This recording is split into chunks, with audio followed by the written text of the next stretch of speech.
a bunch of stuff up and everything, and I had touched a couple of concepts before. I wanted to revisit and retouch them real quick, just to make sure everybody's on the same page about what I'm saying. I'm going to use a couple of terms in the most vulgar and common speech manner. So I'm going to use the scientific terms for stuff, but I just want to get these terms across. When I talk about processing or minds, or the way you think, there's three basic levels, all right? There's sapient brain, monkey, or sentient brain, monkey brain, lizard brain. So your sentient brain is the topmost brain. It's the brain that does pre-visualizations and plannings and imaginings and comes up with plays to run, but also does AAR, after action reviews, and also does analysis. That's your sentient brain. Your monkey brain is the brain that runs your meat. It's the one that makes choices. It's the one that moves your muscles, moves your bodies, and it's also the one that we want to teach muscle memory and reflex actions.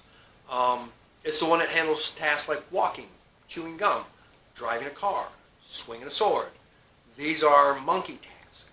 Now, immediately if anybody says, well, I do all that stuff with my sentient brain, I think through everything that I do.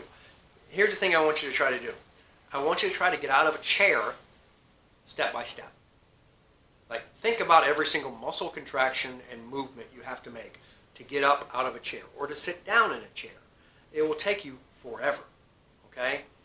Whereas if your sentient brain just goes, I want to sit now. Monkey goes, okay, we sit, and you sit. That's what the monkey does, all right? So that's your sentient, there's your monkey.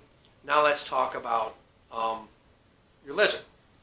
Your lizard is the brain, loosely termed, that deals with your autonomic reflexes and your endocrine system. And the lizard really only is something that we're aware of when it becomes a problem. The lizard is the one who dumps adrenaline in your system and the one that also responds to stressors and triggers your fight, flight, posture, submit decision tree. And you think you've never really talked to your lizard, but you have if you've ever done anything like going off a high dive. And that little feeling you have in your stomach, that anxiety that you have, that's your monkey, that's your sentient telling your monkey, we're going to jump off the high dive. And your monkey telling your lizard, and your lizard basically saying, no, and you having to convince the lizard you're going to do this, or overriding the lizard. That's what that is. Okay. The other thing, because the next series of videos we're going to talk about are going to deal specifically with physiology and how that applies to stance and movement. So real quick, I want to cover the physiological systems I'm going to really base a lot of this off of. And this is based on study of the human muscular system, skeletal system, and also our evolutionary biology. All right, so human beings are bipeds, and we specifically evolved to do a couple of things really, really, really well, and a couple of things, okay, but we're really good at a couple of things, and I mean good at them. And we're so good at two of these things that actually entire portions of our bodies evolved to do these things. Our lower part of our body, pretty much from our mid-core down, all of the skeletal muscles and all of the skeletal systems evolved and developed to do one thing really good, and that's put one foot in front of the other, to pick it up and walk. Not to run, not to jump, not to leap, not to dance, to walk. Many things on this planet can outrun us, outjump us, but nothing alive can outwalk us, okay? Every physiological movement we can make in our lower bodies is built around walking, the step. Now, that does not mean that's all we can do. It doesn't mean that's all we should do. It means that's what we're the best at. That's our default.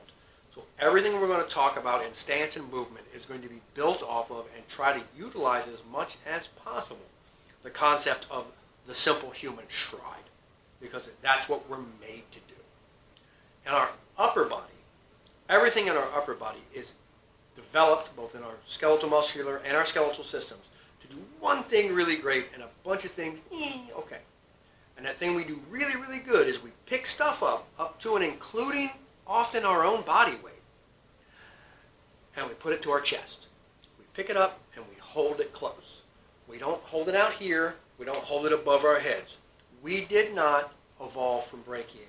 We are not tree swingers. We did not come from gibbons and other primates like that. Our ancestors developed the way they did and led to us because of their ability to pick things up and hold them close to their chest. Those things could be children, could be food, could be goods, and we're also pretty good at putting stuff in our mouth, but that's just an extension to our chest. But this is what we're built to do. So the way our systems are built, there's a reason why the jab in boxing is weaker than the uppercut, okay? This uses just as many, if not more, muscles than this. But this, our uppercut, is always going to be stronger and more impactful than a jab. A jab is a straight line linear strike, and it utilizes all these muscles, but it's moving away from our point of leverage.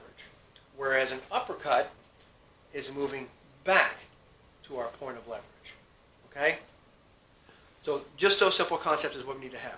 The fact that we're built to walk, and we're built to pick things up and put them in our mouth.